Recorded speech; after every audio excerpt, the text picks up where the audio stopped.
So, let's orders the County City Council budget meetings. Thank you. Rise for the pledge of allegiance. Pledge allegiance to the flag of the United States of America and to the republic for which it stands, one nation, under God, indivisible, with liberty and justice for all.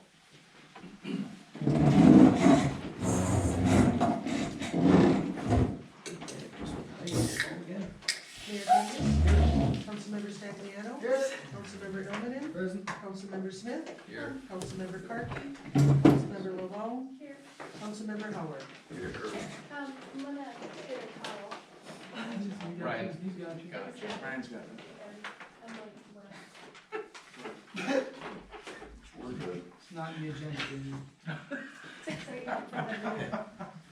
Sometimes just gotta roll with it. That's a budget meeting. It's not you.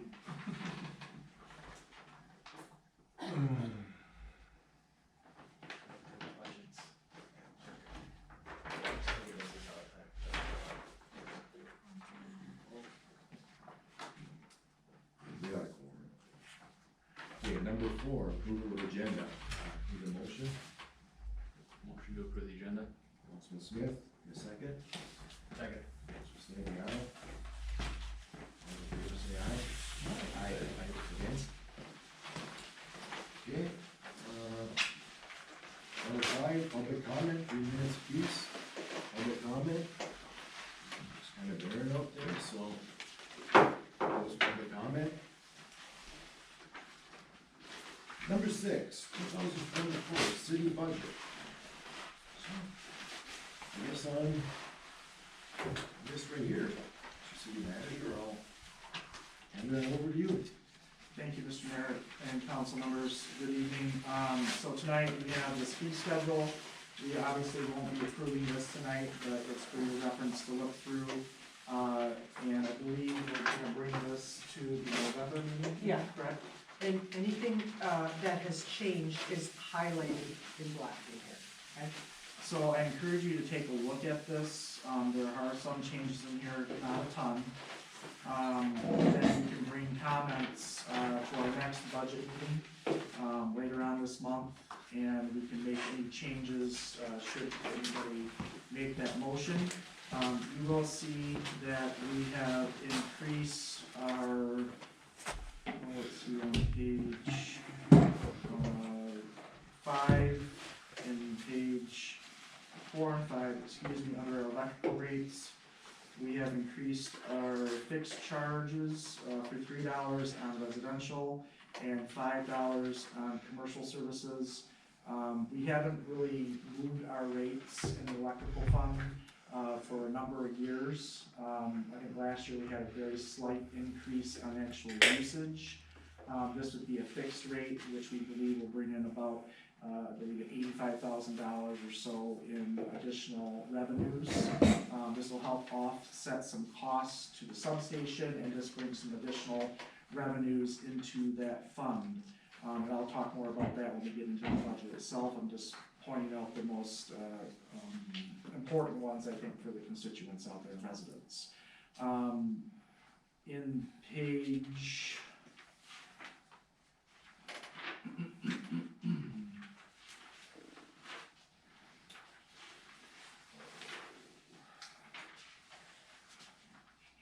page number 12 and page number 13, we also have a increase to the wastewater rates as well. So we'll be going from a fixed 1,000 per gallon from $7.98 to $8.20. That's what's being proposed. So that's a nominal increase there. And then with the wastewater on the, meter fees are staying the same. Water rates on page number 14, you will see a rate for 1,000 gallons to go from $10.93 to $11.03. So we have not had increases on any of these for at least, I believe, since 2018 or before I was here. I'd have to look at the records. So those are nominal increases to our utilities. helping keep up with costs. One of the things we don't wanna see is not increase these, costs over a long period of time, because what happens is if we get hit where we have to increase them, then we're just hitting the residents with a huge increase all at once. So it's always smart to go very slow and have a nominal increase over time, so we don't have to have a $10 or $20 increase a month for folks. If I'm not mistaken, and I'll have Brian correct me on this, I believe the overall cost for the wastewater, do you wanna speak on that, Brian, just for a minute? Do you recall the overall cost per customer on the wastewater, water, and electric? Trying to remember what it said exactly. What do you mean? Average bill increase, so we got $36 to the electric for Right. for a person per year if you live at, residential. And I think it's $60 for businesses for the full year. Correct, for electric, yeah. I believe the water, if I'm not, or excuse me, wastewater is gonna be, So you're looking at, for the average user, I think it was gonna be about $12 for the year. $12 for the year, $12. 12 to 20 for the year. Okay, and then for water, It was gonna be nominal, like 30 cents a month maybe. okay, very good. So that kinda gives you a breakdown what their costs are there associated with the increases. Most of them are gonna stay in the fixed costs because we don't wanna use a variable element, so we can recoup as much money as we can. Folks who don't use electricity or folks who don't use water, there'll be less expenses over time, which then drives rates up even further, which we don't wanna do that. So, this nominal increase is what we're suggesting over time. So I just wanted to bring that to your attention in this document. Again, when we come back to the next, council meeting for the budget session, please have any questions or comments ready for that, if you would. This gives you time to be able to review this. This is really the first time you're seeing this document in whole. Mr. Mayor, if you will, I'm gonna go on to the budget itself. So if you look at the bottom of page 3, you'll see that there's a proposed budget of $5,015,000, and then that's the revenues, okay? And the overall expenses of the budget are sitting at $5,624,115. So obviously that's operating at a deficit, Which page 3 are you on? and on this document, the budget. Do you have the newest budget? Yep. Okay. It's right on the bottom of the page, Bottom of the the numbers page. on the bottom of the page. On this one? Can I ask a question real quick? There's Is the a stuff- number at the very bottom, Dana. I It's might right, be- right that side right Is there. the budget in our folder not correct anymore? The budget you received last month is not the one you should be using, you should be Okay. using the newest updated one you There you received. go. Yep, Yeah. yep. Got it? Yep. Is the number showing up? I handed out a new Or is budget it tonight on to the shirt? replace the old one. I'll be referring to the page number, so. Okay, so there is a deficit, so one of the things I will know, we'll have to close that deficit, obviously, and there are other cuts that we could potentially make down the road, but we'll go through this budget. Not necessarily line item by line item, but, department by department. Two things to note, there'll be some overture for, the Lacombe Fill project next year, which those numbers are still being realized right now. So those are grant dollars that came in, okay, so grant dollars that come in are that are already raised, are dollars that have to go out specifically just for that project, so that automatically puts us in a deficit spending. The same thing with the playground, so we get a couple grants coming in from those, we'll also have to spend that down too. This is part of the process, so we're holding on to monies that need to be spent and overstating what we really should have in our hands. So with that said, we're gonna go ahead and move on to page 6. This is city council.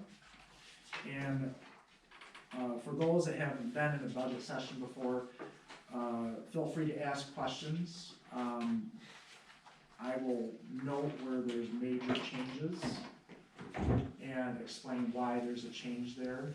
And these are all expenses, so these are not revenues at all. So in the city council, we're seeing a nominal increase over the budget of last year. The one area that you'll see the largest increase is gonna be in our contract services for $7,500. We have to create a new economic development plan. The one we currently have has expired. We should be able to get that covered in a grant by the Michigan Economic Development Corporation because we have our RRC status. And that will allow us to maintain our status by doing these type of things. So that's $7,500 in costs that they will give us a grant for, and that should be a wash. That won't really truly affect our bottom line right here. Economic development plan, are you talking about the moving forward? Yeah, moving forward expires, and then we'll be moving on to the next one, so there'll be a committee created, and then people will be on that. And you're, just to clarify, we'll get a grant for that amount? I am checking into that, as far as I understand, that's how that works, so I believe that's gonna be the case. Any questions further on city council page 6? Moving on to page 7, city manager. So obviously there's an increase in personal services with the contract that was approved. That's gonna be your largest increase. We're going from a budget of 136 from this year to 168. Other increases, you'll see some increases in pension. That includes, I believe, if I'm not mistaken, parts of my pension and also, and your pension's in this too. My pension is there too. You're in that pension, and also you see some, there's a differentiation between manager sick leave and manager vacation time versus secretary, because they're broke out separately in different column or, line items. Other than that, though, that is the increase, it has to do with wages. Any questions concerning city manager's budget?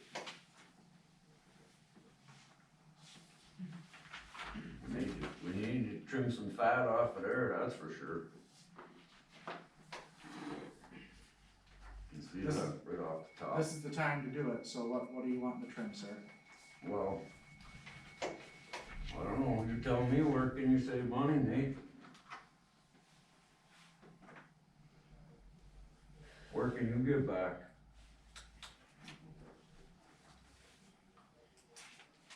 This is the proposed budget I'm giving you, so. So I Right, would suggest I'm if trying to you, work with you. I would suggest if you have a proposed, trim, that you can propose that to the council.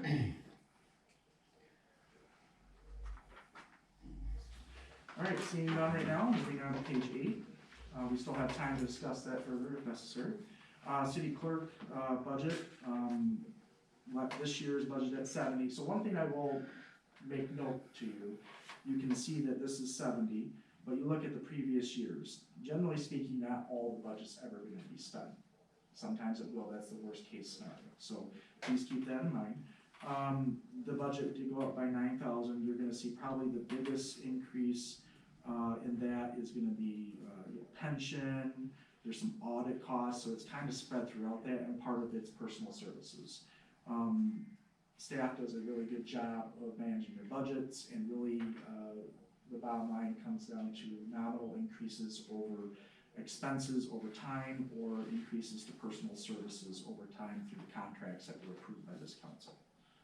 Are there any questions about the city clerks?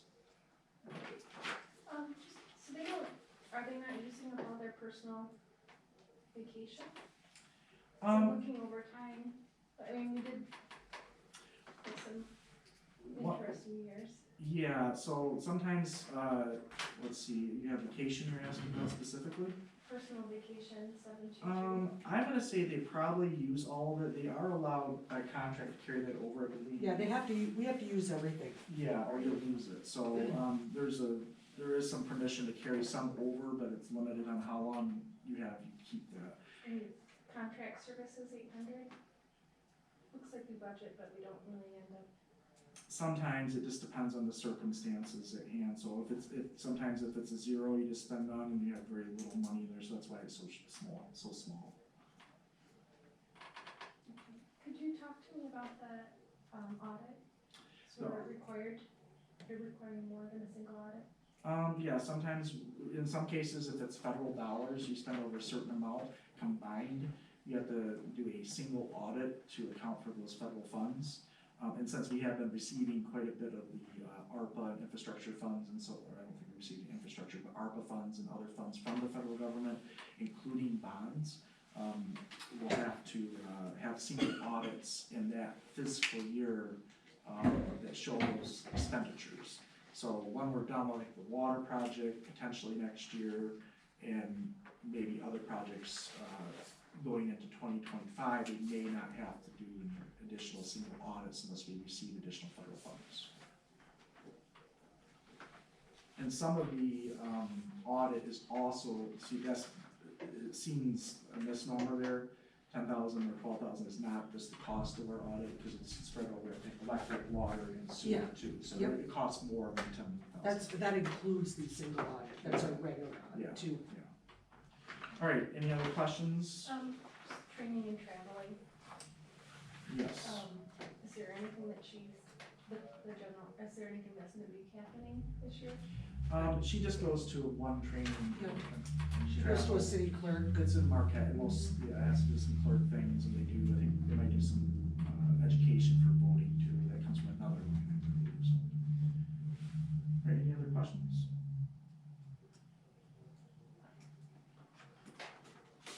Okay, moving on, to page 9, board review. This, doesn't change, as you can see. We have budget 850, we're budgeting the same amount, but we, clearly don't use that much, over time. This is a very simple, straightforward board, so. Moving on to page 10, city treasurer, originally budgeted this year for 87,000, moving to 96,000. So you'll see that there, again, nominal changes over different line items, which includes personal services. You'll see pension here as well. A little bit increase on repairs and maintenance, and then there's bank fees. That's the biggest one out of all this. The bank fees, and I'm glad Brian's here tonight, is mostly associated, and correct me if I'm wrong, please, with funds transferred with CDs. Is that correct? And other financial. Can you speak? to Yeah, that? so last year I started to invest in U.S. Treasuries as they became a pretty attractive option, which you guys do allow me to do through my approved depositories, which I go through our main bank for that. There is therefore an ongoing management fee that I have to pay. Now the returns we were seeing on those are much greater than the fees we were paying. And there's been some additional banking fees that have come from just our general banking as we've gone on to higher interest rates just on our general cash we have on hand. The bank has to turn around, they have to manage that interest, so they charge us higher fees on what we're making. So that's why we're seeing a decent increase in that, but if you look at your interest on investments, that's also a lot higher. All right, any other questions on city treasurer? Do you need a lot of repairs and maintenance? For computers and printers, unfortunately, yes, Is that enough? Is that It- enough? should be. Our bad debt expense really only $500. I think it would vary year to year, but we've been having some pretty good. I suppose we could put it on the tax roll, so it's. Yeah, it can go out of tax. Correct, that takes Yeah. care of most of it. Forgot about that. All right, moving on to page 11, assessor. This is pretty much the same year to year, unless something comes up. You can see in 22 is a little bit more expensive, but not by much. We have that set the same cost currently right now as last year's budget. Moving on to page 12, elections. Here's one that's a major change, I'll tell you. Generally speaking, on an election year, it costs us about $40,000 to run an election. On an off-election year, it can cost about $20,000. However, with the new change in the statutory requirements with elections now, we're gonna have to increase that by a significant amount of money. It's going from our originally budgeted for this year, $43,000 to $99,000. So that includes 3 elections, 9 days early voting for each of those, which have to be staffed by at least 3 people for 8 hours, so it's gonna be a huge expense to us. we're hoping that the state, will look at that after these elections are over, cause I think you're gonna have a lot of complaints from locals that this is just costing an astronomical amount of money for a small amount of people to come in over time, over 9 days, that anybody comes in, so we'll have to see where that goes. And it's an unfortunate circumstance, but we have to deal with it, so. We have 9 days, we're going. Yeah, for 3 elections, so 27 days we have to pay extra besides the election day, so. What kind of supplies are we talking about that's gonna? So you have Ballots. ballots, that's part of the gig, the most expense is gonna be. Envelopes. And what? Envelopes. And ballots. envelopes, yeah, cause we gotta send stuff out, but the most cost is gonna be, related to labor. I've just seen a 10 grand increase in office supplies. Mm-hmm. Yep. What contract services do we contract out there? That's with the county. Mm-hmm.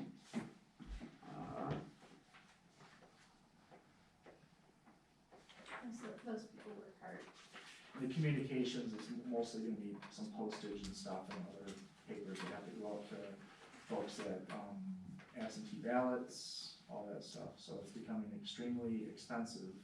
The related cost to the 9-day scenario allows somebody to come in 9 days early to vote. They actually physically get a ballot and they physically put it in the machine, and that's what this is all about, so. And that was voted on by the people, By the people in that was Michigan, voted so. on last November, it was on the ballot, so you guys will see a resolution for that next Thursday that you have to pass for the 9 days early voting. So, We don't have to pass it. Yeah, well, it's a state law, you wanna be in violation Well, of the then it's kind of Constitution. already passed it. but it's a resolution, so It's you'll to see it in your set the packet. elections or whatever. Yeah. So that's what it is, we're gonna do all we can to see if we can keep it as low as possible, obviously. Again, this is just the budget, but this is one of your largest expenses and increases in all the departments, so. Alright, moving on to page 13, city attorney, that number is at the same rate as it been. Also depends on it, you know, we do have a base rate we pay them, but then there's extra money in case we need to use them. You can see from year to year it does change, so the less we end up using them, generally speaking, the less money we spend, so. And split between you It's guys. split between enterprise funds and this as well, as we did last year to save money in the general fund, so. Moving on to page 14, City Hall.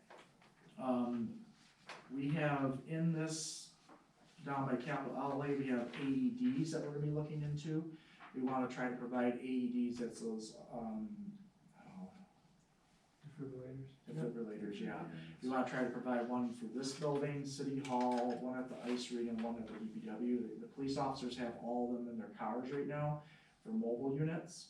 There are grants out there that can, I believe, make these next to zero, so we're gonna explore those options and see what happens. We might not be able to purchase all of them at the same time, but I think we need to start looking into that. Specifically, the reason for that is we just had an episode with somebody in this building, during a meeting, that didn't need to have one of these, but they had a heart attack or something, that it could be used very easily and save somebody's life. So just an investment that we could make in the community to help not only our employees, but also our residents and public locations, so.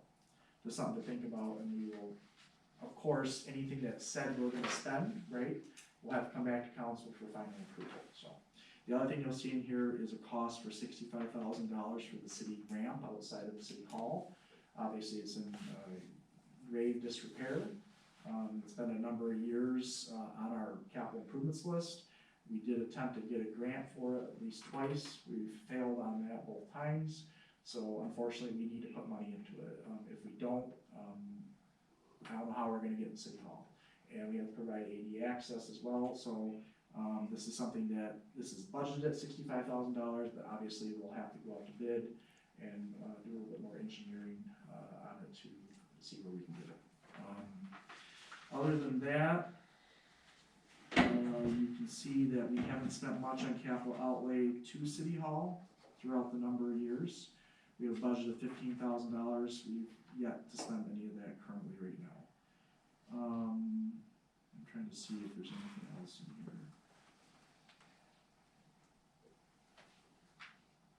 here. That is basically it, and we did decide to stay with a janitor, hired by the city rather than have an outside service. And the new janitor we have is working out very, very well. Not only are they doing repairs at City Hall, they have carpentry skills, and other skills, from, skilled labor.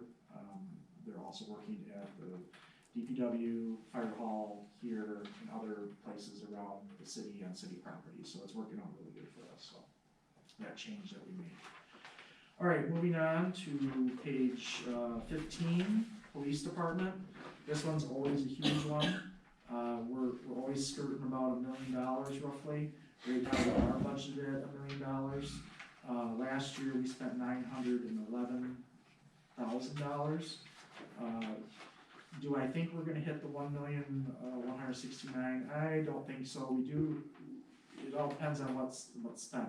Personal services are one of the largest items on here. The other largest item on here is the pension. The pension accounts for roughly nearly 33% of the entire budget of the police department. So, there's that huge expense related to this legacy cost there. Other than that, your largest increases are just gonna be the personal services. Do keep in mind, we are receiving, I believe, about $60,000 from the school, or about $60,000 from the school, for a officer in the school system, so that's working out really well. That's supposed to be a 2-year contract, so we're hoping that they renew that. We'll see where that goes. Afterwards, they seem to be satisfied and grateful for that relationship. I believe they'll be able to afford it because the school gets the lion's share of property taxes in the city, so the ad valorem has gone up quite a bit, so I think they can definitely afford to continue that relationship with us. One thing that we did not put in here, which will come later, which is in the equipment knowledge, we aren't gonna be able to purchase their requested police vehicle. They've received 3 new vehicles in the past 4 years. We're gonna have to take a break for 1 year. We have some other necessary purchases through that equipment knowledge first, and then we can revisit the following year when we can get them another vehicle. So, But those vehicles for the police will come through the equipment knowledge? yes, they do, yeah, just to note that. And it's how many? We have 3 right now, so we would have 4. Wait, one that's unmarked? One that is unmarked That's right now, okay. yeah. Okay, moving on, unless there's any questions about the police department? Question Yes. on the pension, I know that was a comment in our audit report as far as the reporting and funding of the Act 345 pension. Are we on track with that at this point? Yes, that issue has been corrected, so. Thank you. Yeah, the biggest issue on that was there was a missed payment, not a missed payment, missed payment. It was nominal amount of money, It but was $400. yeah, it should have been correct, obviously, but that's been corrected now, so. Sure. All right, moving on, page 17, fire department. They're pretty good here with, keeping their budget fairly low. Biggest increase you're gonna see here is to the personal services, moving them up to $15 an hour. Most part-time folks are at $15 an hour at almost all the fire stations in the area, if not more. So we did give them an increase last year. It would be nice to allot that and give them an additional increase for the services they provide. It's not like they go out, and I can have Brian attest to this more than I can. It's not like they're going out and getting paid for every single hour, I believe. Is that correct, Brian? Are you getting paid by the hour or? So we get paid by the hour on the call. Certain training is not 1-to-1. Okay, so, in a typical call, I mean, you can see the numbers here, sometimes, 2020, we obviously had a huge increase in personal services, there must have been a lot of fires or something. But then the number of years down the line, there's a lot, knock on wood, less fires. As of June, when this report was, printed, we only had less than $20,000 worth of services paid out. So you'll see from year to year it does change, so will we hit that $60,000? That's worst case scenario based on trends. Likelihood is not, so. You'll also see an increase in the repairs and maintenance line, just for additional repairs to any of the aged equipment we have. As you know, we will be having that new fire truck coming here hopefully next year. They will be requesting to have a combined vehicle, that we will talk about later, in another budget next year. We will be getting two vehicles and just let you know the future is they're gonna want another vehicle that does some other things. We'll cover that at some point, just so you have future knowledge in your mind of what we should be spending our money on, because those vehicles will be obsolete. And other than that, that's the fire department. Are there any questions here? Did the repairs get made on our fire truck that we approved last month before, whenever that was? I don't know what they are complete yet, but I know that they did come on site to make the repairs. And that would have been, I think, as early as last week, and I thought that was done. I think, I'd have to check with the fire chief, so. I'm just curious, I'm looking at that repairs and maintenance line, and I know any one item on one of those vehicles could blow that one Yeah, out and a we do lot. have, a reserve repair and maintenance item under the equipment knowledge, Okay, because we know there could be something that happens with this other vehicle that should have a repair, but we're holding on to it until we get the other truck, so we don't waste that money. So, just checking, yep, thank you. Okay, moving on to page 18, Public Works. So this budget, is another fairly large budget, but generally they stay, pretty steady. You're gonna see, we had budgeted last year 891,000, you'll see a decrease to 920,000. And that just simply has to do with, less capital outlay, some under vehicle maintenance, for instance, we did increase that, but we were taking part of that money from Act 51 money that we can spend on repairing our vehicles that actually plow our streets. So we're gonna be putting some vehicle maintenance funds into that. You'll see a nominal increase in the fuel, and I believe we had some increase labor, obviously, and other personal service related items. And the only other thing I'll note here is you'll see an item where it says beaver dams. Eventually, we may have to address that concern with beaver dams on city property out this way, just so we don't cause flooding to happen down the road. I talked to a local that goes out there all the time. He indicated to me that he felt that the ponds were lower than they had been in the last couple of months. So that might be a good sign. We can't go out there and just remove them, that's not legal, and plus it's a huge liability. So that's something you'll see that's crossed out for now, that we're keeping a very close eye on to see what we can do in the future to reduce that liability to residents. So. We can't remove them, I thought the DNR, We can kill the beavers and we can remove the dam, but it takes a special permit. But you can't just simply go out and just, not kill the beavers, but well, remove the dam. we've killed beavers already, we've gotten permits to kill them because they're causing damage.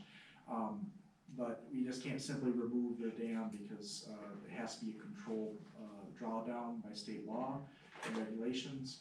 And we also wanna make sure we have people who are insured to be able to do that work properly with the proper equipment, because it takes a lot more finessing than you just going out and chainsawing something out and letting it go down the drain, so. The old ways won't work, so, unfortunately. Not from the city anyways. Dynamite. Yeah. So one other thing I will mention, like in these, public works and there's other line items that the public works uses to pay themselves. We have to put in these budgets, they seem to be and they look inflated. So keep in mind, you're not ever gonna probably spend that full amount because there's other line items that are paying them from other funds. So we have to cover ourselves on all those bases in case those monies go here or there. So that's where some of that additional expense, that $600,000 that we're over right now, that should decrease to some degree. I don't know how much of a degree that it will change, but it should decrease to some degree, so. What was gonna be covered by, did you say ACT or Act? Act 51, those are monies that we receive for plowing and maintaining streets in the city of Donnie, certain streets, not all streets, so. So is that, you explain the sick leave here? Sick leave, so what happens here is, if you don't use if somebody's sick, we don't pay them out of personal services, we pay them out of sick leave. Same thing with vacation or personal leave, so that gets taken out of there. If nobody's sick, then they get paid out of that top line, that personal services line. So you won't spend all that combined. It gets moved from one line item to other internal. Oh, I just see that in 2023 it had budgeted $4,600. In 2023, Well, that's what is estimated. That should be 14,561, 14,560. because you've actually used 14,561, Right, so that's a typo. okay, makes sense then. and what happens, like, so Tony, if we end up, it's budgeted, let's say 14,600, right? If we go over that, we take hours from the personal services and we move it down and to the bottom line, so the. No, I get that, I was just wondering, Okay, just making Good sure. catch. there was just a $20,000 budgeted difference, that's all. Yeah, good catch on that, so, yep. Any other questions on, public works here?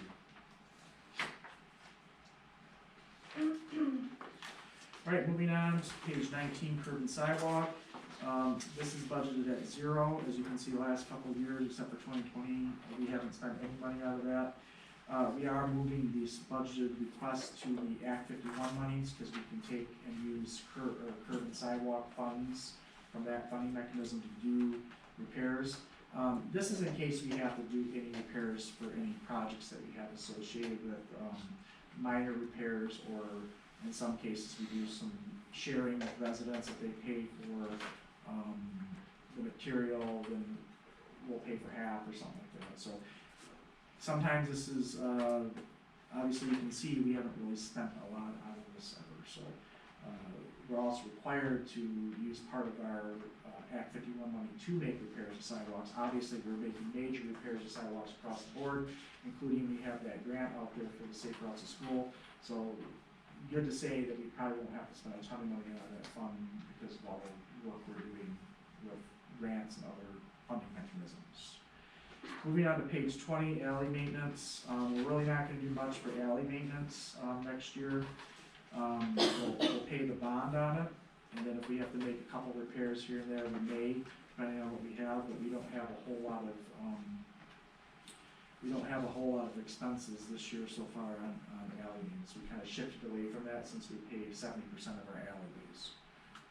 30% are left, and those will get picked up in another project, probably in 2025 or 2026, depending on if we get approved for our water and sewer funds to the rural development. Moving on to page 21, these are engineering services. We are going to be, you'll learn in my manager report that we also have another item of the city, a property of the city. The salt barn is not functional. It's extremely old. It had a roof replacement a number of years ago for a roof that got blown off of it, so that a new roof was put on there. And what's happening is the walls are starting to go like this because the building is super old. So what we're doing is we're gonna engineer for a new salt shed, potentially for 2025, so we're gonna get that information done this year, next year, and then this season, we're just gonna tarp that and mix, a little heavy mix on the salt and dirt ratio, until we can get a new salt shed established. The other thing that we'll be looking at is some stormwater reporting and assessment through our engineering services, and then we have our Safe Routes to School survey that's thrown in here as well, should we get the grant, so. Any questions on this? Moving on to 22, this is the street lighting. This is just our normal charge that we charge ourselves to our utility for lights and It says water in here, but this is for lighting, so. So we actually do bill ourselves, there's no such thing as free electricity in the city, we charge it back to the electric fund, so. Street maintenance on page 23, this is just, supplies for maintenance, so this could be potholes, other contract services if necessary, mostly supplies for like the potholes and other repairs to citywide streets during the summertime. Sometimes we spend a decent amount, sometimes we don't, depending on the pothole situation. Page 24, bridges and culverts. This budget's extremely lower because part of this 23 budget is to cover for the grant we got for the bridge repair that was conducted this year. So that is completed.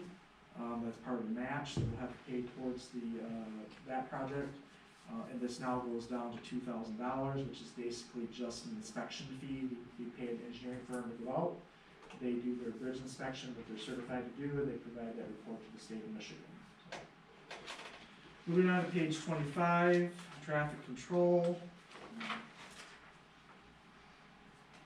Setting it still at $4,500. This is just for putting up barricades and other services that we might need to use for traffic control on our streets.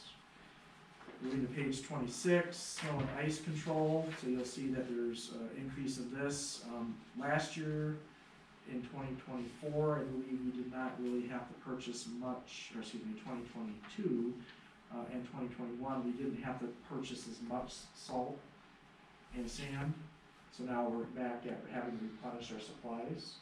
So we saved some money in the previous years, now we're gonna spend some more money to replenish that supply. In addition to this, we are throwing in $20,000 in what we're calling snow dump clearing. So we lost our original snow dump where the ball fields are built. We lost our secondary snow dump where we're building the substation. So now we found a new area that we're temporarily using off of Tracy Mine Road. Isn't necessarily ideal, but we want to build a new snow dump area by the substation going along the creek down by Lemoyne's. There's a road that goes back that way, so we need to clear some trees out so we can get a road to go back there, just be a simple road, and we can just dump the snow in there. So we have $20,000 set aside for this in here. And there's some money set aside also in the electric fund as well, so. Any questions on this? So we're gonna make a new snow dump, is what you're saying? Yes. We already own that property. We do own that property, yes, we just need to clear some trees, yep. Good thing about that snow dump location too is that it's right along the creek, so the water will go right into the creek and we don't have to worry about flooding people out on some roads. Yeah. You don't have to worry about overflow. Yeah, flooding other people's properties or, With the creek. no, we don't have to worry about that, no. What about contamination? I don't think we have to worry about that either. That's not something that's, it's not a permitted thing we have to worry about, cause all this stuff is surface water that melts and goes into the streams and creeks regardless. Well, if you're talking, you're putting it down in Partridge Creek, right? Yes, it'll be along the area. Well, it seems like you're dumping stuff pretty close to a river. That, I mean, it is a river, it's Partridge it's a Creek, creek, it's not yes. just a Yeah. drain, a runoff. Yeah, well, it would be runoff, I mean, we don't, Well, yeah, all rivers are runoff, but I'm just wondering, you know, there's salt and everything else, and yeah. It'd be extremely similar to all the storm drains that are actually located in the city and along actually the highway. They all dump into Teal Lake, and they go into different, there's a certain amount of pollution that's allowed by the Eagle to go into each creek, river, stream, or lake as well. Moving on, landfill is just our contracted fees with the Green for Life company, so this is something that we can't change, it's just what it is. Page 28, cemetery costs. This year we had budgeted $128,000, you'll see a decrease in cost to $121,000. You can see we have our part-timers in here that we're accounting for. And then we moved the requested insulated garage door to help save on energy cost out there. And, with the, garage we have to the perpetual care fund, so we're estimating that to be $10,000, but we'll have to see where that comes in at.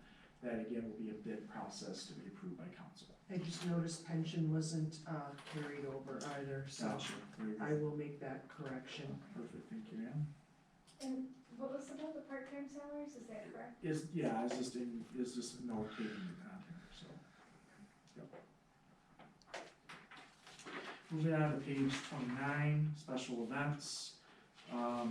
We budgeted this year 18,000, next year we're budgeting 22,000.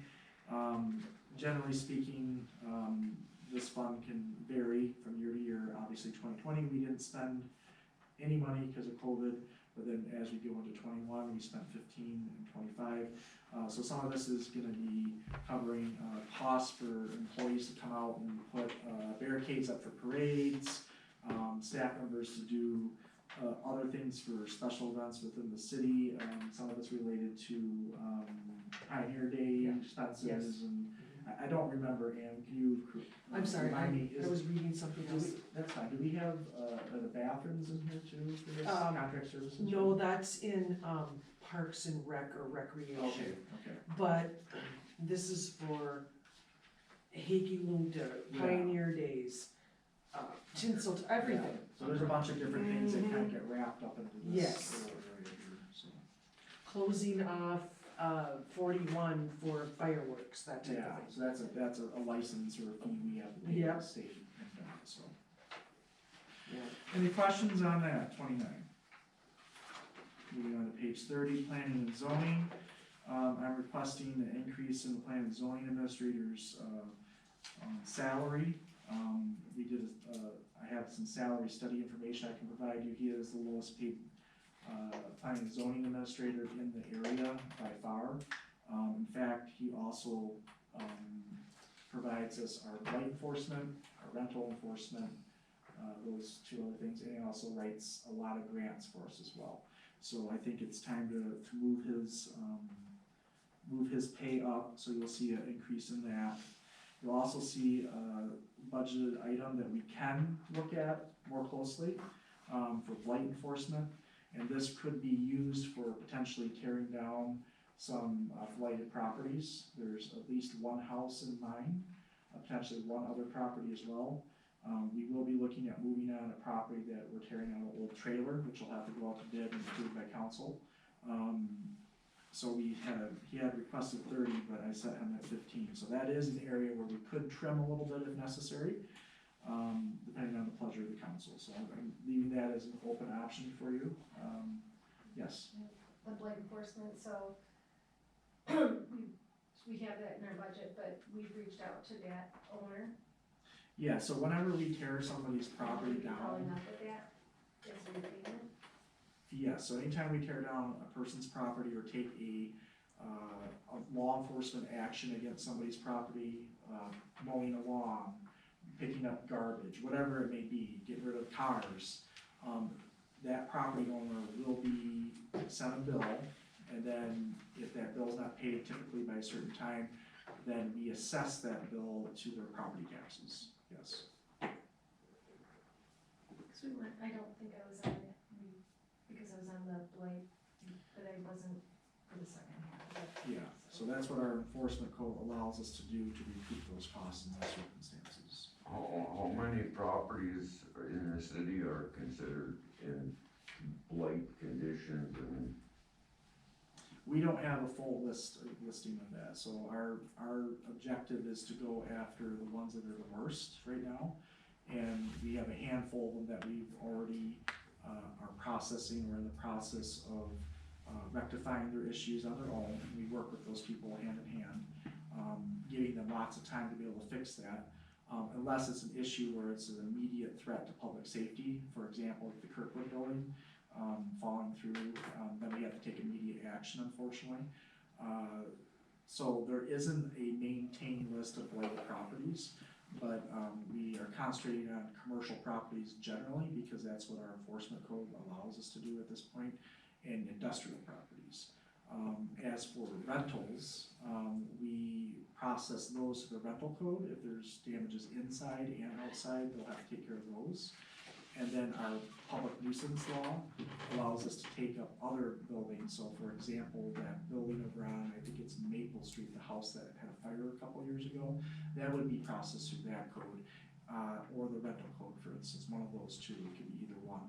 And, so long story short, we don't have a list of low blight properties.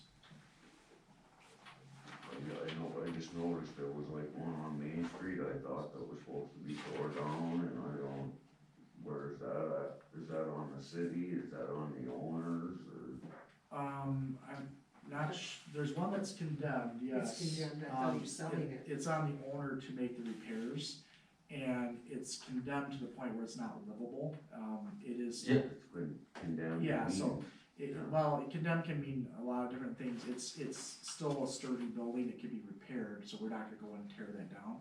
Our hope is somebody can sell that building and then they'll fix it, and then it'll be deemed livable again. I see. So, yeah, so blight is a very broad term in a lot of circumstances. It can mean as simple as grass and garbage in the lawn to something like the Kirkwood, or, I'm sure you've seen some really bad buildings in the area before, so. Well, With no windows or doors and so on and so forth, so. But this is some wiggle room, so if, we wanna look at that, we can talk about trimming more if we need to, down the road. Are there any other questions about this? We believe this would take care of at least 2 blighted properties. Again, that's a legal action that would have to take place, so it may not happen at all. Okay. Page 31, library. This has a slight increase. There would be an increase to the personal services, so part-time workers. We're moving all of our part-timers up to 15, because that's where most of them are already. We only have 2 part-time workers. Also increasing the full-time salary of the librarian. Another cost you will see increasing here, let's see. That's actually, it only went up by about $3,000, so that's where you're gonna see most of the cost increases to the salaries of everybody.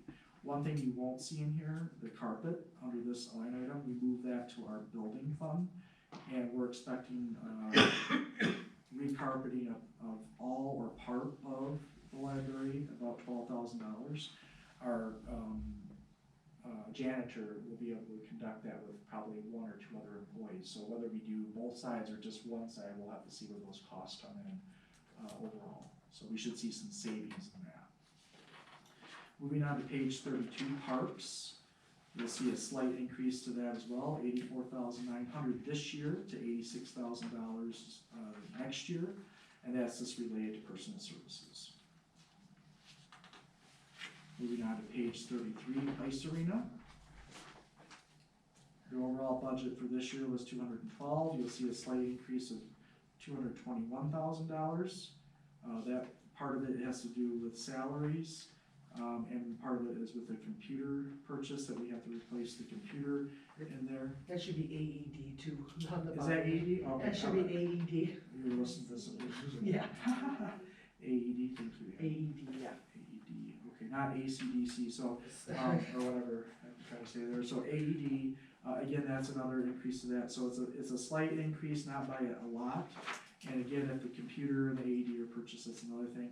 The Zamboni cost is built into the capital outlay of this cost to the ice arena. So hopefully, and I believe next year is the last one, or 2025 is, we'll start to see the $17,000 stay in the general fund and not be an expense associated with ice arena moving forward. So we're leasing the Zamboni, or are we Yes. buying the Zamboni? It's a lease to buy. It's a lease to program. own. Yeah, lease to own, yep. Yeah. That's typically what we end up doing with some of our long-term expenses, so if you take that number, 17.5, and you multiply that by 7 years, it's quite an expense for that piece of equipment. We also do that with some of our cop cars as well. I just wondered if we actually own the damn piece of equipment, or is it a lease that's gonna come up and it's gotta go back? No, and we no, no, gotta- no, We'll lay own out it. more cash to get another Yeah. one, like, you know, No, we'll own that, so, What's up with utilities here? Looking at 2022, it was 14,000. Year before it was 37. utility. We're estimating 38 and budgeting 38. Any idea why 2022 was so low? 22 so Did we low. change? Is that incorrect? Well, there was some changes we made in some, items out there, so, some heating element change, there was also that water heater we fixed, so that might have been burning through some gas more than it needed to, that hot water heater. I don't really have an explanation why that's only $14,000, so, Just surprises all the. yeah, so I mean, right now, you can see the actual through June is at 26, so that's running the average, so that is interesting why that's only at 14,000, so, yeah. Is it correct? Just curious. Is it, Well, this is reported as the actual. That's the actual, Yeah, I mean, there is always potential to be a mistake in these reported budgets, cause these are just filled in on an Excel sheet, so that, that's what I'm It- wondering, it could be, because but- 2020 seems pretty high. I would have expected 22, that number to be in 2020. yeah, me too, yeah. Also, we have moved the door, some door replacements we moved for $7,000 to Park and Rec millage. That will pay for some door replacements on the ice arena that need to be, taken care of. So there you are on that, any other questions there? And the pensions are going up, is it? Yeah, pensions have gone up about less than $3,000. Okay, moving on to page 34, recreation, you're gonna see a decrease in that. That's generally related to capital outlay to some degree. We also have, it's just related just to capital outlay. So generally speaking, you can see the last couple of years how we've been running through recreation. We have estimated budget of $91,000 this year. That will probably be more because of the monies we receive for the Lacombe Fill project, but a lot of those are donated funds, so keep that in mind. But we are slated to spend less. We do have to get some more information on Lacombe itself, because the project will not be finished this year, it'll be finished next year. So that will be baked into the budget somewhere, and we'll bring that to you later, once we get better figures. Moving on to page 35, other governmental expenses. So this is, basically covers our hospitalization insurance, life insurance, other insurances that we have. You can see a couple things in here, like the city band at $4,500. We do a transfer to the senior center for $35,000, and there's some other miscellaneous things in here as well. You can see it is quite a large number. We have the Jackson Park Playground in here, and again, here's the Lacombe Fill project, so that's where that number will go when it's completed. This $260,000 playground, majority of that is gonna be grant money. Some of it will be our money we have to put up front, but not that much, so. that must be one hell of a playground. Well, I mean, the playground in, Negani Township costs, $700,000, and the playground down in, the harbor in Marquette's gonna be over $1 million, so yeah, playgrounds are extremely expensive.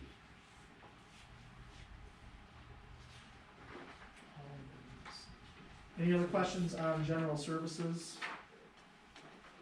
Or general fund? What would be under the, Vernon,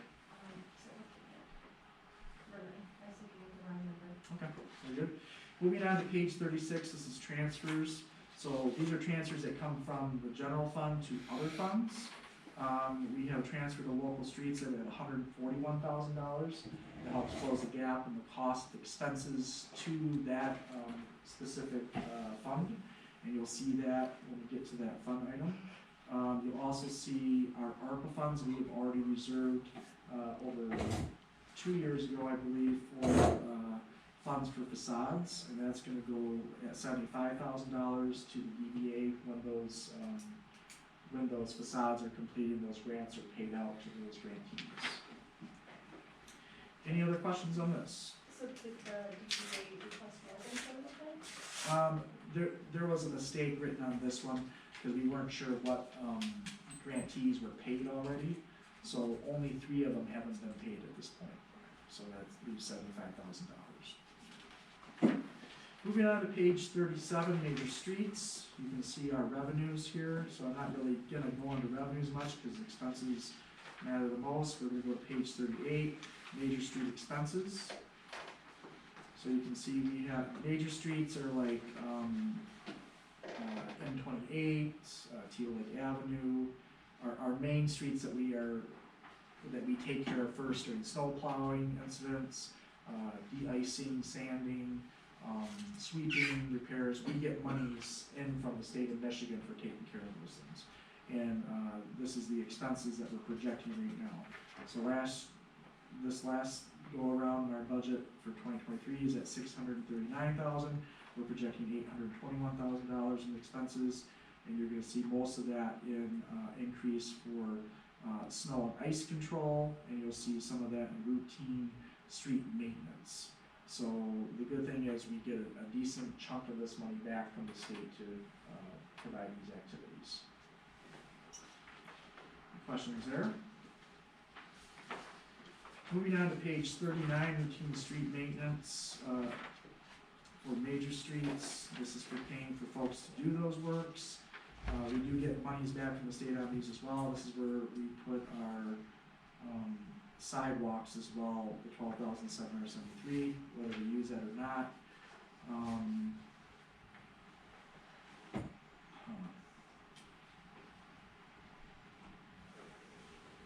There's a missing note on here, which we'll find out what that note's for. Oh, I'm sorry, this note, okay.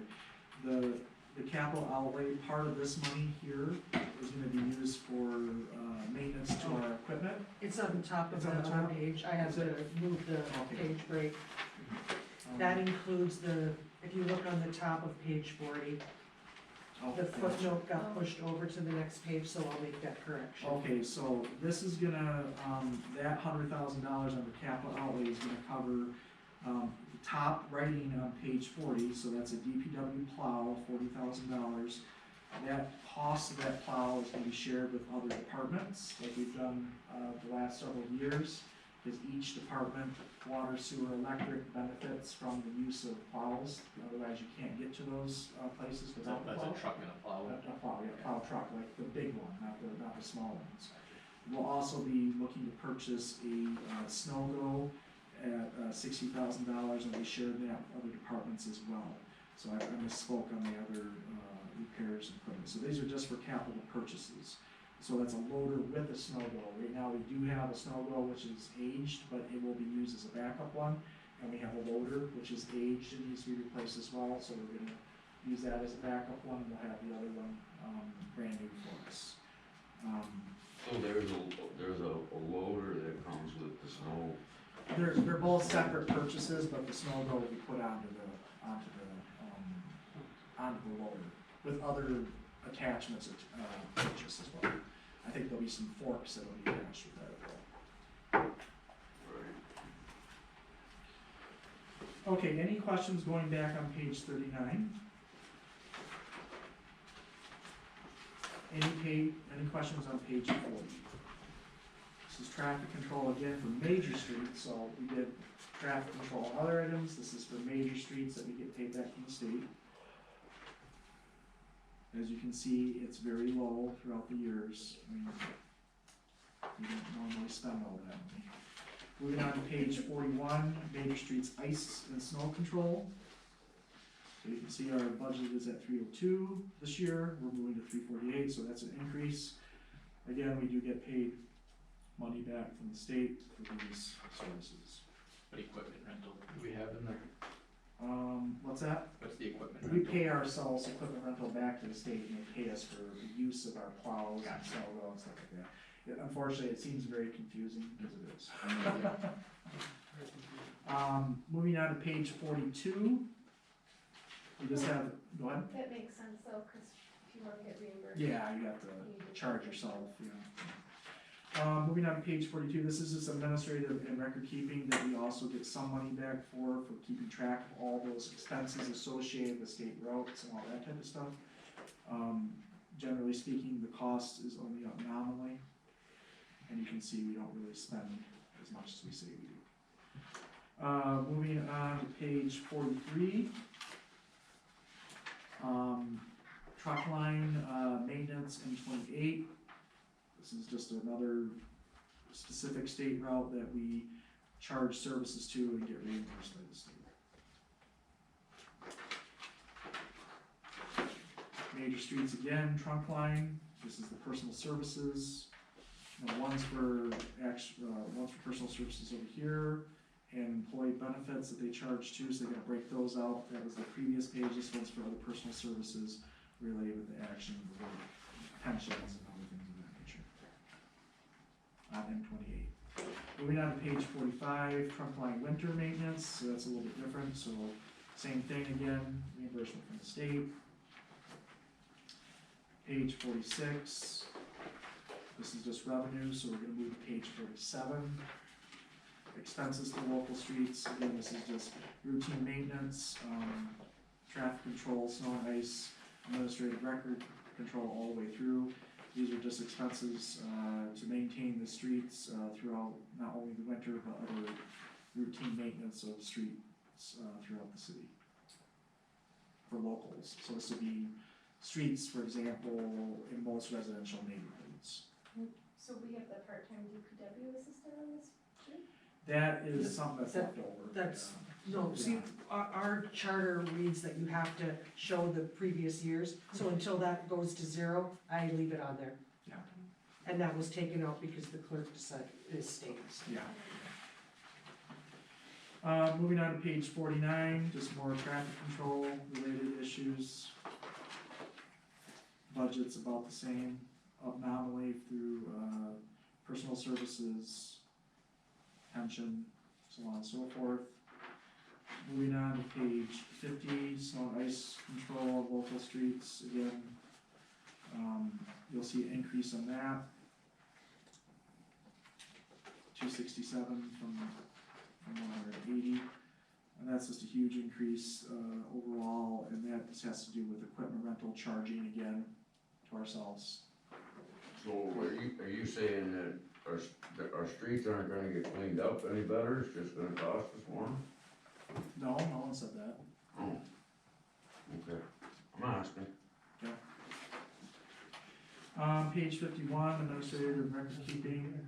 This is just to keep record of all the local street items. Same projected cost. And then that's all the street stuff, so we're moving on to the electrical fund. Do we need a break, Mr. Mayor, at all? A 5-minute break? 5-minute break? Go to recess? Yeah. Do you want to declare it? I don't think you need a motion, but you can recess. Recess for 5 minutes. Bring it on. Alright, we're on page 52, we're moving into the electrical fund. You can see the revenues here at 4,700,000 and some change. And you can see that the expenses are at 5,100,000.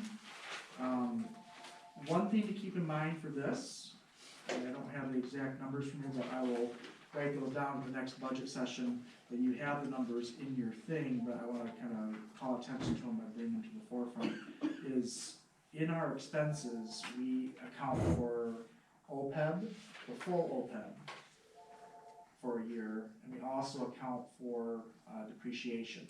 So those numbers get added and get recorded on the backside, meaning in the office, but they don't really count against our overall expenses, they just have to be recorded on the books.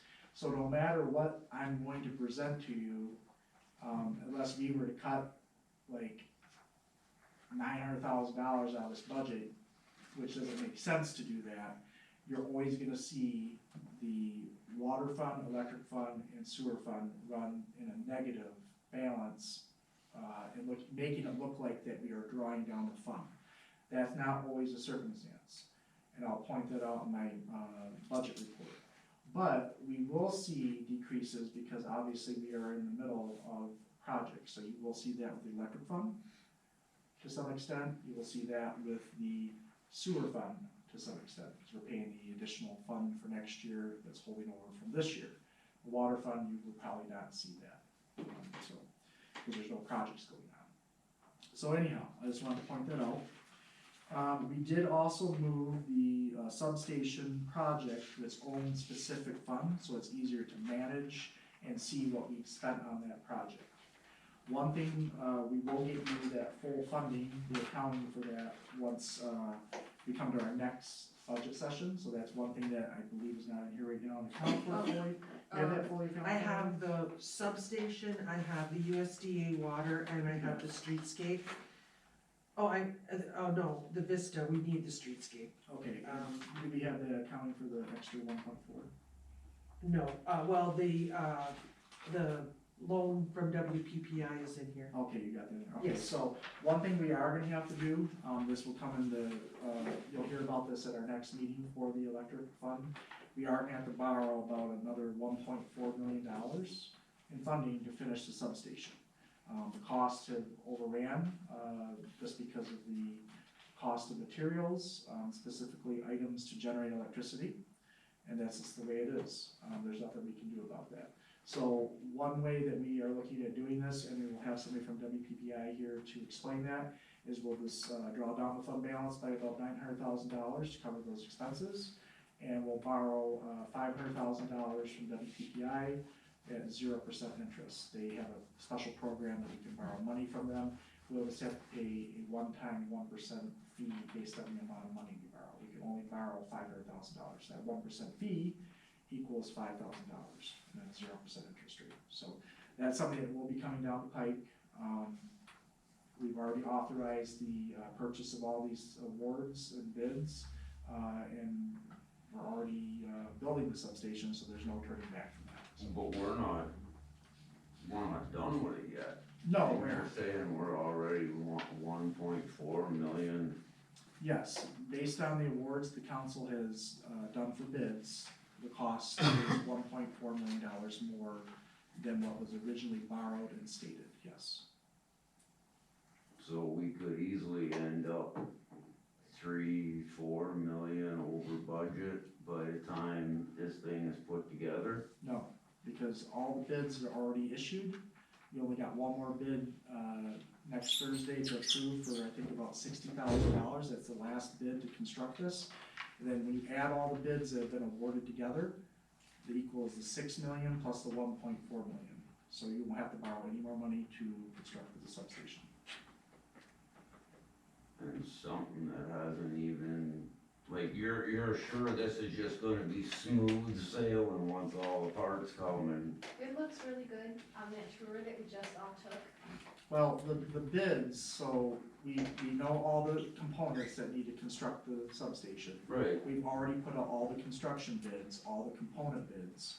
They've all come back and the council has awarded all of them. So those contracts are set at those contracts.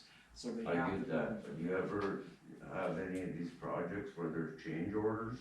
Yeah, of Pretty course, common, sometimes, so depending on the a circumstances. lot of times cost overrun. It could, there's contingency That's built. usually what change orders are for, right?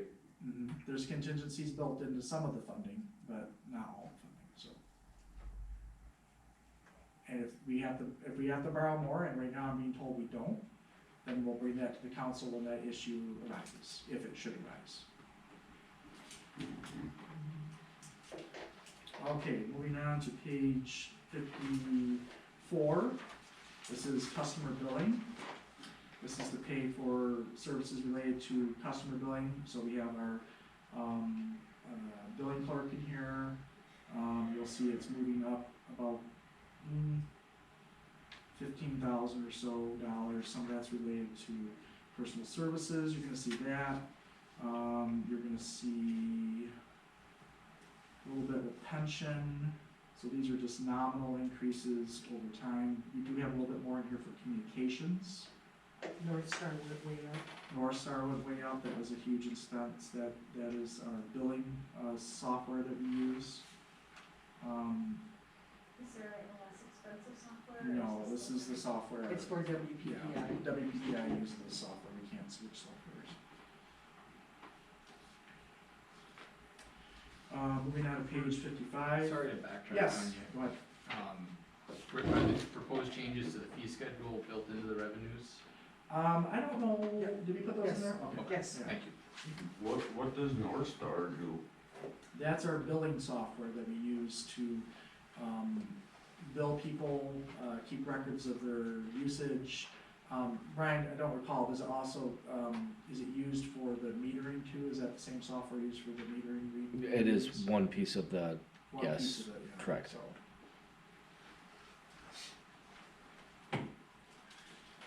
Alright, moving on to page 55, administrative general expenses from the electrical fund. These are all services, related to, one second here. Part of it's related to, expenses, for staff. Also, here's that number right there, the fifth line down where it says OPEB expense. So you can see it says $310,000. That's expense that really isn't gonna be expended. That's just a number that we have to account for by the state. So there's 310 here, so it looks like they're spending that money, they're not actually spending that money. It's technically an expense. It's technically It's a expense. non-cash item. It's a non-cash item, it doesn't get expended out of our bottom line, so. Same thing for, I don't think depreciation's on there, I think that's on the line, right? When I get to that, I'll show that to you. This also pays for hospitalization insurance related to the electric fund. Training and travel, as you can see. So the bottom line on this went from 1,104,000 to 1,339,000. And the biggest expense you're gonna see on that is related to the substation principal payment of $175,000 and substation interest payment of $129,116. So they're the biggest expenses you see on there. Also, please note, I did change the de minimis expense fund, I decreased that by $35,000. And then Ann has put in here, should we decide to go with that loan, which I think recommend, that's our best way to save money. $50,000 loan payment to WPDI, if we borrow that $500,000 from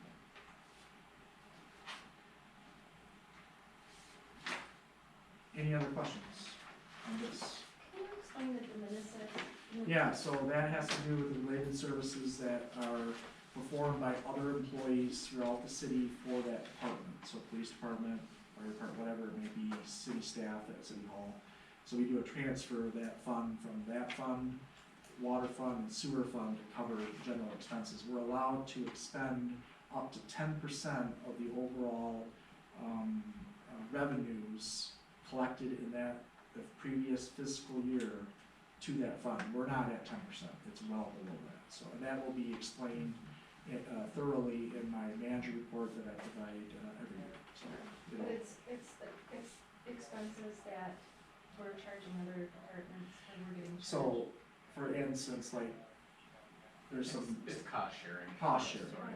yeah, that's the best way to notice it, so. Moving on to page 57, this is the purchase of power. As you can see, we're not really looking at a major increase in purchases. So far, it's been, pretty good this year. They stay right about 2 million each time, 2022 is a little bit more expensive with some issues going on there, but overall, we're staying about in the same area we are. Distribution, so that's more, personal services from our workers. You can see there's other expenses in here that have to do with like, truck and fuel lube, vehicle maintenance and repair. Here's that line item down below where it says depreciation expense at $98,000. So that's another item that truly is an expense on the books, but not towards the bottom line overall. So we roughly have about $400,000 worth of recorded expenses that aren't really going to affect our bottom line at all. So the depreciation expense is, what, is it a piece of equipment? It's the overall system, yeah, overall system. It includes equipment and, all the other stuff. Okay, so Transformer. not to get too technical. technical, but your capital assets, you book them on the balance sheet and then depreciate them and expense them over the useful life. I remember, yeah. It's, yeah. This is helpful to us because it kind of shows us where we stand as a system overall. So this depreciation is pretty low, so I think that, correct me if I'm wrong on this, Mr. Smith, but that says we have a pretty good system overall. It's not like depreciating quickly. Versus like if you have owned your own business, if you had a depreciation expense, I think you could technically help that in your tax side of things, reduce your tax liability to some degree. So, I'm not a tax accountant, yeah, so sorry. that's what I understand it to be. To us, it doesn't help because we don't pay taxes, so. Capital outlay, so I'm gonna go on the next page over, cause that's where the capital outlay information is at. So we have our electric truck lease, that's our bucket truck. That's almost paid for, so we're paying that off. And yes, it says lease, but it's actually we're leasing to own. We have some Moss Street utilities that we're gonna have to, that we committed to. We're still waiting to see what happens there with that development. We have some street lighting here to put in there and some, transformers. We have some AMI expenses, that's the meters that we've been replacing over a number of years. We are behind in that because we can't get the orders fulfilled, so it just keeps getting bumped every year, so we're waiting for those to come in still. We have a purchase of a skid steer that we're gonna share with, other departments at $40,000. We have a loader with the snow go that we're gonna put $10,000 in here that we're sharing with other departments. We have the DPW plow that we're putting $5,000 in that we're sharing with other departments. And then we have slated here to purchase a trailer, which is a, wire trailer and conduit trailer that puts the big rolls on them and they can drive them around and put the stuff in the way they need to, for the electric equipment, and other equipment will be on that trailer as well. Any questions related to this? What exactly is on that trailer? So like they'll put big spools of electrical. Right, I get that it holds big spools and you can use it for laying them out, but that, a $49,000 trailer is an expensive trailer. I mean, does it have like welders on it and generators, No, compressors? No, no. We don't weld things. does we it, don't- does it fly? Does it?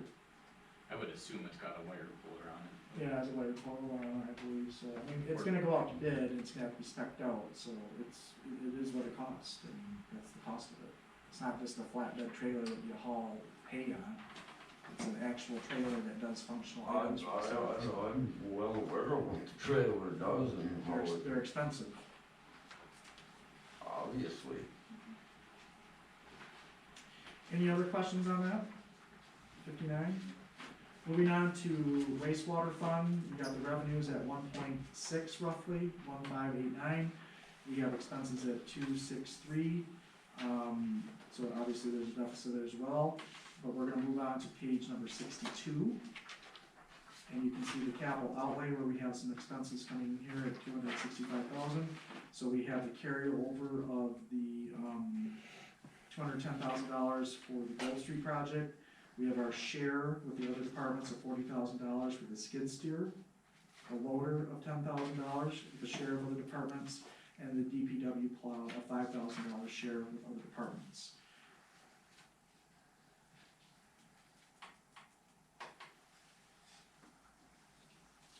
Next page, page 63. Expenditures related to collection of the utility bills, and other expenses related to, account and collections. We have some nominal increases to personal, services, pension, so on and so forth. Pretty much staying about the same, you only see about a $2,000 increase on that. Moving on to page 64, general expenses. You can see that OPEB expense, the fourth line item down again, $310,000. That will be recorded as an expense, but not actually draw down the fund. So you can see how that peels off, that we're not technically spending all that money. You will see a bond payment from this, you see the couple bond payments from previous projects that we had, 2012 and 2020 refinance bond. Sewer bonds should be paid off, I think all of them are paid off in 27, but I have to check on that. One of them is at least paid off in 2027. Any questions on this portion?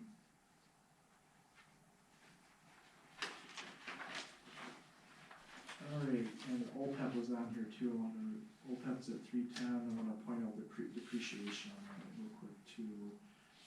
Depreciation is set at 319, so 619, 620 something thousand dollars is really not gonna be true expenses to the bottom line, so. Alright, moving on to page 65, this is the water department, we have, revenue, I'm sorry, I was gonna ask, the bonds, again, the sewer bonds? Yes. Those are payments, and then how much more payments? well, one of them has I can- 2027. I'm sorry to interrupt you, Nate, but I pulled it up. Yeah, Which one are you asking about? All of them? Okay. So the 2012 sanitary sewer will be paid off in 2052. mhm. Sorry. The 2020 water, 2022, let me get up here. 2020 sanitary sewer is 2027, that's the one you were thinking. Yeah, that's one that'll be paid off. 2020 water bonds will be 2036. And the 2022 Right. water will be 2062. 2022? This is all located right on the front page of our website, just so you know. You go right to the bottom on the right, it says EVIP or CVTR. You click on that and it'll give you the debt service. It'll show every lease, loan, bond we have. The other way you can look at that online, very easy, just put McGoney debt service, and that Yep. report will pop up, yeah. Yep. Should It have just tells you schedule- what debt. Should have schedules in that audit report too that Yep. we Yeah, there's received. schedules and all. This is easier to look at than the audit. Yeah, for sure. You can actually do that. I know you are. Okay, moving on to water fund, page 65, so we have revenues at 1,580,000, we have expenses at $220,000. But we're gonna move to page 67, so, this is the power to pump, utilities, light, water, heat, all that stuff. We're sitting at the same cost, 3,500, 3,500. Page 68, this is, asset management. We have a decrease in cost to this overall, and this is just, related expenses to,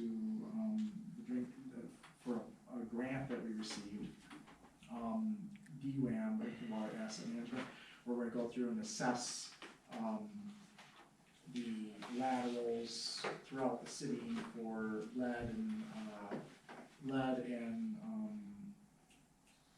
galvanized lines. So we're required by state law to replace those by our expense.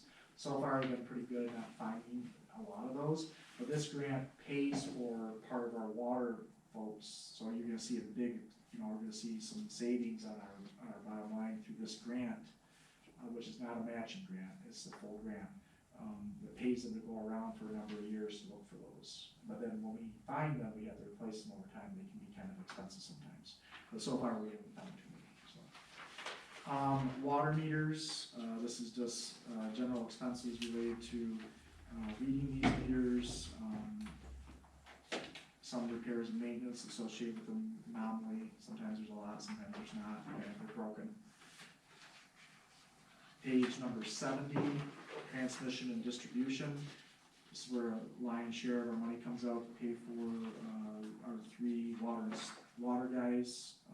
They get paid from water funds and they get paid from sewer funds. So their salaries split between those two areas. So you'll see a nominal increase in those through the contracts we have. You will turn to the next page to see the bottom line.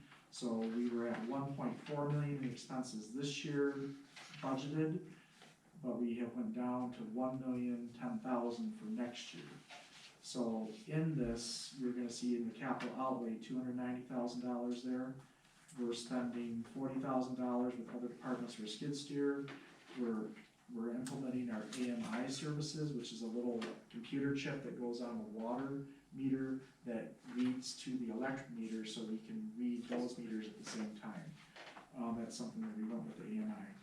We have valve hydrant replacement projects that are throughout the city. We have a number of those hydrants that don't work anymore that need to be replaced, including some valve situations that you guys all heard about before. There will be a report coming to you at some point, the valve, a valve exercising program that we're modifying and getting to be a much better and user-friendly program. And then you guys can see which ones are being done over time, so everybody can be held accountable to those valves that break through the city. We have a loader with a snow-go at $10,000, that's shared for the departments. DPW, $5,000 share for the departments. And I think the bottom note is just extra. What page was that? Page number 71, that's just the extra note, right? Left over for the local fund. I'm sorry, where? Page 71. Oh, Right for another department. oh, that's moved, that was, put into its own fund. What is The it? USDA water project, Oh, okay, you put that in its own. I put it in its own fund, just like the, substation Perfect, and the okay. Vista, yep. Okay, so again, pointing out on here,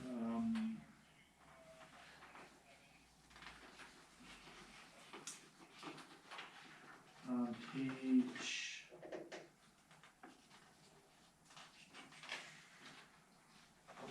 on page 73, you'll see OPEB expense for 70,000. Again, that won't be coming out of the bottom line. And then there is also a depreciation expense on page, I'll find it here. Depreciation expense on page 71 of 302.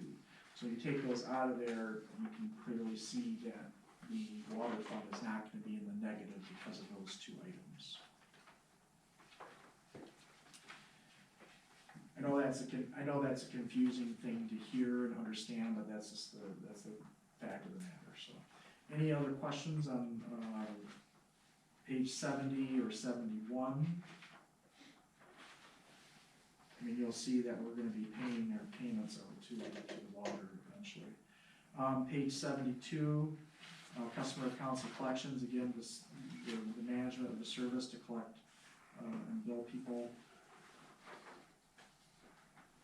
Page 73, administrative, and general expenses. You can see the cost of our bonds in here, they're all built in to pay for these, services that we've done. You got 2020 bonds and 22 bonds. The 22 bond is the project we're doing right now. And that's everything with the water department. Any other questions on that? When this is transfers, That's that same thing, so it's just for the water department, so you got water, sewer, and electric. Yeah, those shared services. All right, moving on to page 74, the Downtown Development Authority. This is the budget they recommended to me and to you. Obviously, it's decreased quite a bit because we have huge expenses related to the grants. And you can see that the lion's share of the money and revenues is gonna be related to that $75,000 transfer that you saw earlier from the general fund. That's for the ARPA funds that we got. So the expenses are exactly the same, $111,000. So your lion's share of expenses are gonna come out of the facade projects. Some of it's gonna be contract services. Mana's contract ends with the DDA in July, so she will not be renewed for that. She will be finishing out the project on her separate contract with the streetscape project. And then we will have no other contract service for quite some time. As you can see, I took out the DDA director, chiefly because we lost $18,000 in revenue when the new Great Lakes Recovery Center bought and opened up their women's center there. That property now is no longer taxed because it's a nonprofit, so we lose out on that ad valorem coming into our fund. So we had to decide that the best action was not to hire a full-time DDA director, and I'll just continue to execute those services the best of my capabilities, so. You'll also see some other expenses for different events. Many of these events sustain themselves, like Keiki Bunta and the car show, Tinseltown, so those will be, revenues will be brought in from donors and supporters of those types of events. Any questions for DDA? So you cut the DTA The director position? director position, Yes. and we'll have a part-time person? No, I'm your DDA person. Yeah, so I already am doing it already, so. But we have our committee. Well, you have the DDA board still, yeah. Some of them do some things, but they're not required to, so. But we have Mona until July. To July, she's doing some things, yeah, contract services. Is there any way to secure other funding for that position? It'll be okay. Moving on to page 76, this is just revenues, so I want to go to page 77 for expenditures for the senior center. So we got an increase here, you're seeing an increase in salaries. Overall, that's the biggest expense you're seeing. This is senior center, yeah, okay. You will see the reintroduction of expenses and revenues of senior trips in here. We did take those out, but we decided to put those back in. Senior trips are paid completely by people who go on the trips. The city doesn't pay a dime for any of that stuff. In fact, we do make some revenue off those trips that we book in every senior that goes on. So there's that aspect of it. And then all of these revenues are coming in from other locations. The only revenue that we support to this, I believe, it's the transfer of that $35,000. And I noticed they're not balanced either. Yeah, something's messed up So there. they're not balanced, so something's gonna have to We'll check be into reviewed that. there. Is it, There must be a misprint on something. I don't think so, I think they're Okay. short on revenues, so. Okay, we'll check that out and see what's going on there. Questions about the senior center? is the senior center just page 76? 76 and 77. 77 are their This is the expenses. revenues and this is the expenses. The revenues are always first, then a preview of, a summary of the expenses behind that. Yep. No problem. It's a lot. There's a lot of stuff to go through here. So page 78, we have revenues here, and page 79 are the expenditures. This is related to the city improvement fund. We see a transfer come in from the electric fund, about $50,000. There's some litigation funds going into that fund as well. We have a little bit of money left over in that fund to use as a fund balance to cover the cost on the next page. So there is some salaries that have to be covered in that, it's only about $4,000, that has to be related to the farmer's market, person who runs that. We have a few line items here, supplies and contract services. That streetscape transfer of 30,000, that disregard that, because Oh, yeah. you and Mana are going over the streetscape budget, that will be changed. So Yeah, so you can disregard that. disregard that for now anyway. Small transfer to the DDA for operations, miscellaneous, I can't tell you what that's exactly for, cause that's not a good name for miscellaneous. Maybe Ann has a better explanation for me on that. You can get questions on, we can get city improvement fund, we put the, I'll get a summary of that. yeah, we can get you a summary if you're interested in knowing what that is, so. We don't like using the word We don't. miscellaneous, it's a lot. The auditors don't like that anymore. The litigation dollars, Yeah. is that just the reimbursement of those That's costs? the that's the reimbursement of carrying it out, what we sell for, yep. Thank you. Okay, then, the rest of these are really straightforward, there's not a lot to talk about on these are just, revenues that come in. So your sellers inspection and sellers inspection expenditures. That's when we look at vehicles that need to be, deemed, junk. And then somebody gets a license to come down, they inspect it and all that kind of stuff. Drug forfeiture, you can see there's nothing there, there's no expenses. Page 84, library state aid, that's the money that we get allocated by the state every year for library services, which you can tell is not very much. Does she go for other grants too? She does, but that would be posted somewhere else, yeah. The expenditures are here, we're pulling out $6 grand on that. Law enforcement, there's some state grants that come in occasionally, so we just set that at 1,000, with the expenditure of 1,000. Doesn't mean it's gonna happen.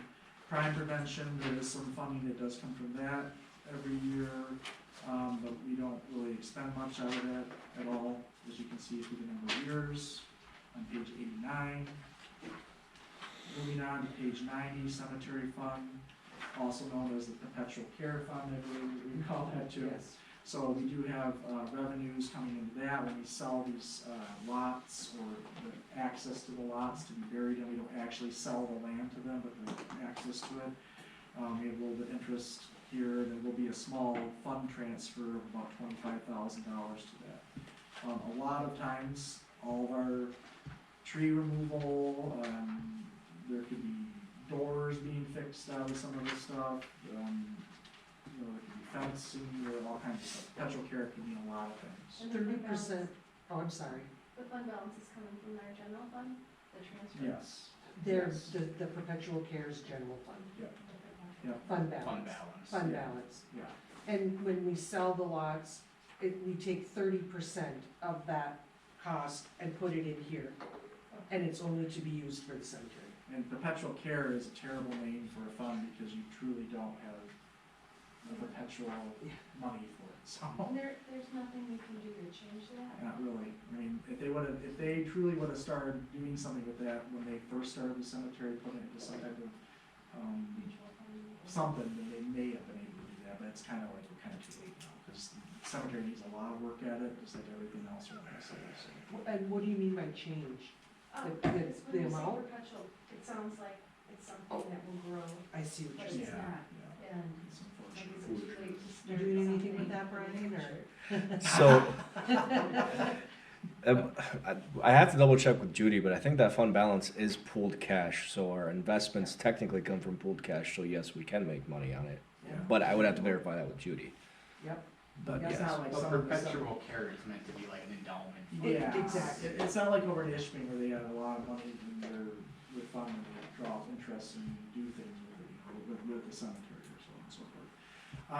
Page 91, expenditures, you can see here we have our insulated garage door and our tree removal at $20,000, so we're just gonna continue what we've been doing for a number of years and removing more trees out the cemetery. We will have more stumps to remove, obviously, so we're gonna continue to remove a lot of stumps next year. Okay, moving on to page 92, building improvement fund,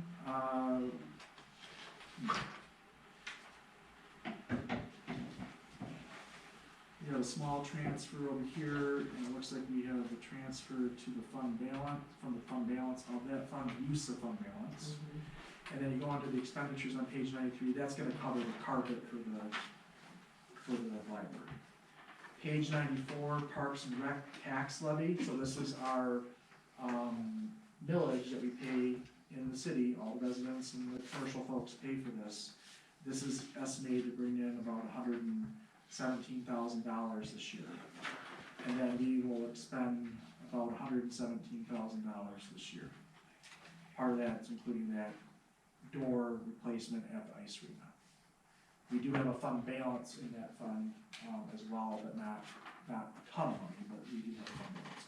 Page 96, the equipment, millage that we have, that's projected to bring in $180,000, and then we are projected to use the fund balance of about $13,000 of that. You turn to page 97, you'll see $194,000 in expenses come out of that. The police car 2022 vehicle lease, which is what we're buying, is gonna be paid there, $14,865. We have the lease on the Peterbilt plows of $72,000 and $882. I believe that's next year's the last payment on those two. But remind yourselves that you're gonna be paying the fire truck then. That's, we're only paying interest, next year, but after. This year too, I This year just too. made a payment today. Then after next year, in 2025, we'll be paying about $70,000 or $80,000, something around that. So the truck will replace the payment for the two Peterbilts. We have a loader of the snow glow, we'll be taking $10,000 out of there to share with other departments. The skid steer, $40,000 and share with other departments. DPW plow, $5,000 shared with other departments, and the loader, forks at $13,000, which we purchased with that loader. Moving on to page 98, the municipal street millage is projected to bring about $241,000 in there. We don't have a use of fund balance, which is great, and we only have one street project that I am gonna be putting forward for next year. We'll be taking off the mill and overlay and, Prince Street mill and overlay and the road maintenance project, and keep the Main Street mill and overlay at $120,000. So you're gonna see a decrease in that overall cost. The reason I wanna do that, cause I wanna be cautious, we can always add those back if we want to at next year's juncture if we need to. But I wanna see where all this stuff with the water project falls first. What are we gonna be using that the USDA didn't pay for? Right now, I think it's $150,000, but I wanna make sure that we're not spending too much where we're not gonna have money to account for these, so that's why I wanna keep that at $120,000. So you will see Prince Street crossed out, and you will also see the 2024 road maintenance crossed out. And that was for, road banding and, filling in cracks, so on and so forth. Moving to page 100, you can see electrical substation project here. Right here, we're still, at $5 million in use of bonds. We haven't used that money yet, we've only pledged that money. You will also see in here an additional, 1.4 million, I don't think we have that in here, do we? No, that's not in Yeah. there. So once we get direction from the council, what way you want me to go, you'll see an additional $1.4 million here. 500 from I'm WPPI, gonna say you want that 900 500 use of fund That balance. 500 in the Yeah. electric fund That- currently. Yeah, that- so we'll that's throw not that in out so there. you can update it, yeah. So then again, you'll see the same number on the other side for page 101. The expenses, engineering services and capital outlay, the actual construction of the substation will be increased by another $1.4 million. Page 102, phase 1 water project. We're guessing on this right now, we'll have a better number by the end of this month in October. I think that number is more reflective of about $300,000 left over. If that's the case, where we have money left over from this bond, we could potentially pick up one more street and do some water repairs on it. And that street will get paved and it'll be done, but we're gonna wait and see what happens and see what we have left over. Same thing with the expenses. So we'll have to wait and see next year. As of now, all the water project is done at this point until we figure out how much money we're looking for. We won't need any more water work going on. Then page 104, this is the Vista Theater. All we have in here is revenues, and all we have is expenses. We don't even know if this project will start next year on the city side. Right now, it's just a matter of, you'll see probably some expenses for some engineering costs, and that's probably all you're gonna see, depending on the circumstance. So, that's the budget. What happens with the roof repair? That's through the county on their side, so that goes through the Brownfield Authority, Okay. so we don't That's touch not it. gonna show here. That won't show there, yep. When is that supposed to start? They're starting the process now, but they're probably not gonna be able to actually make any repairs until next spring. So they're gonna put a RFP out, I think, for whatever we have to do. All right, well, that's the budget. We'll focus on trying to narrow down a few more items for you, give you a little more information on some of these areas where we're missing some information. And then I'll try to give you exact numbers, or estimate numbers, I should say, on where I think some of the fund balances will end up. That I'll bring in my preliminary manager's yearly budget report. Any, Mr. Mayor, I guess I turn it over to you for any general comments, I guess, if you want to entertain that at all. I guess, yeah, before we, comments from anyone here?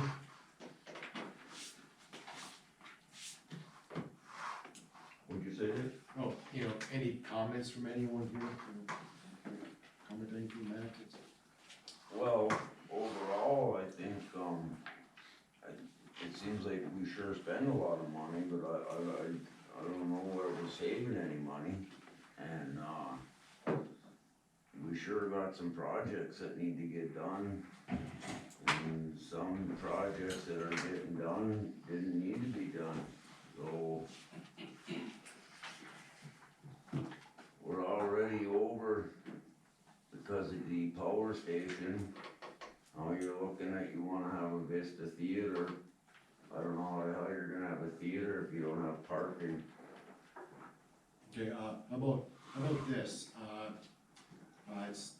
it's kinda like, you know, more directed toward, like, the budget there, Councilman Howard, but how about if we just go to, council comment, then you can kinda wrap up with that, I think that'd be more within our usual parameter. I'm not cutting you off, I'm just open up the public comment, no one's here, so, council comment, so if you may wanna continue, Matt, feel free. I guess I pretty much said what I had to say when you cut me off there, Dave. I'm sorry I did, that was very, You know. very clumsy of me. If you're already over budget, and we don't know what's gonna break. So how many more oopses, ouches, how much of that crap do we figure in there along with this 1.5 million? If we had to come spend 20 grand tonight on a compressor, right? So we could easily, we know we're gonna have things break, it's just the nature of the beast. So when you're already over budget starting out, holy Christ, how are we ever gonna get ahead? That's it. Councilwoman Malone? No, we're moving forward on our budget, reviewing it, and talking over here. Fabiano?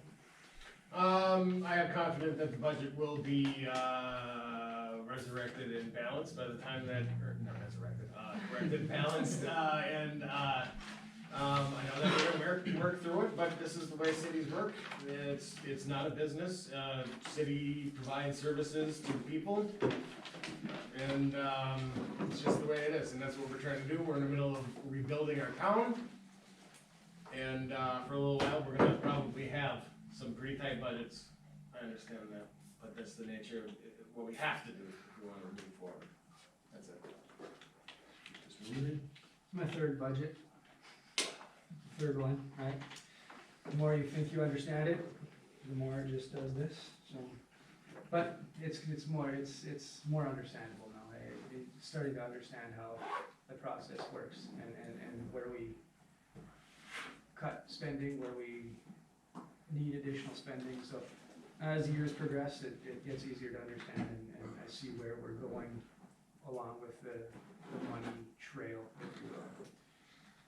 It's nice to be able to make sense of it, more and more every year, so, thanks. Mr. Smith? I'll just add to Councilman Sigliano's comments that we know it's gonna be a tight budget, we've seen it coming, we know the projects we're taking on. And with that, we know we're gonna have some tough decisions to make. But that's a conversation for when those decisions come to bear fruit, I guess. It's, we can try our best to come up with a perfect budget. You're never gonna do it, cause you never know what's gonna happen, right? So we just we need to have the ability to be flexible, I guess, and just kind of roll with the punches. That's all I've got. Yeah, I guess I'll just tag off those two comments that there's things always, as they say, you know what happens, you know. That's life, but also we can't be afraid of, being afraid of moving the city forward and making advancement. It's like my 9th budget session and the first few I've been through, I didn't understand them, like Mr. Ogden said, it went over my head. I'm not gonna say BS anyone. And To this day, some stuff still does.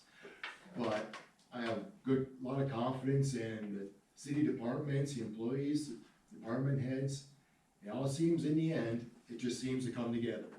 So I have good faith in that the budget's gonna come through, and it's gonna be a good budget, and we're gonna move forward, so I guess that's pretty much all I have, so, city manager. The only thing I'll add is, when you look at revenues from year to year, even what's being proposed for this fiscal year and for next, including the expenses from year to year,